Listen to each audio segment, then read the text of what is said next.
Masaganang buhay at magandang araw po sa inyo lahat. Nandito po ako sa isa sa bahagi ng aking garden. Ano? Alam niyo po ba kung anong halaman ito nga sa aking harapan na to? Ito nakatanim po sa bote ng mineral water. Kita niyo po kakaibang kulay. Ano? Tapos meron tayong tanim sa bote ng soft drinks. Meron tayo sa paso. No? Dalawang uri po itong tanim natin ito. Ito po yung spinach. Ito po yung pagkain ni Papay. Kung napapanood niyo po si Papay, ito po, super food po ito eh. Napakadaling alagaan at patubuin. Ano? Tinatanim po ito through seeds.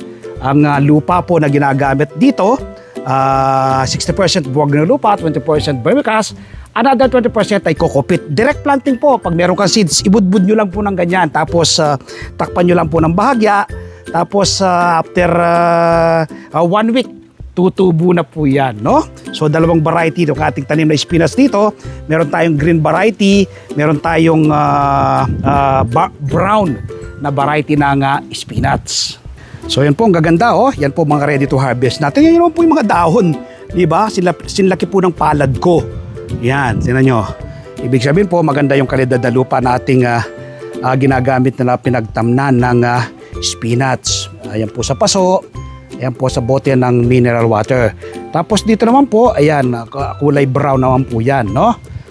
Meron tayo sa bote ng soft drinks at bote ng mineral water at sa paso. Yan, ito ready to harvest na rin to. Tignan po yung mga dahon niya, no?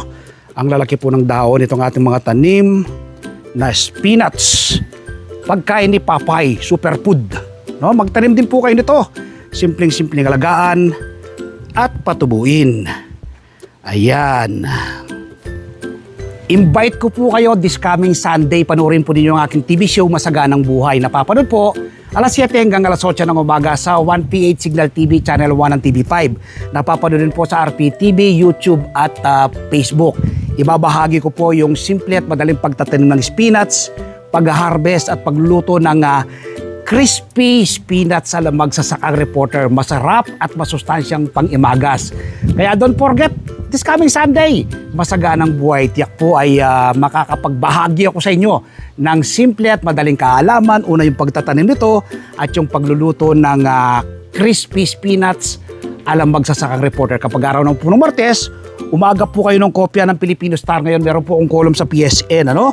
Isinusulat ko po sa aking column ang iba't ibang do-it-yourself tips at iba pang sekreto sa pagsasaka. Sa Facebook page, Facebook profile, TikTok, nagbabahagi rin po tayo ng kaalaman. At kung hindi pa po nakasubscribe sa aking mga social media platform, mag-subscribe po kayo sa aking YouTube channel, ang Magsasaka Reporter, Merlison sa Facebook, aking Facebook page, ang Magsasakang Reporter. Kapag araw ng Martes, umaga po kayo ng kopya ng Filipino Star ngayon. Meron po akong column dyan.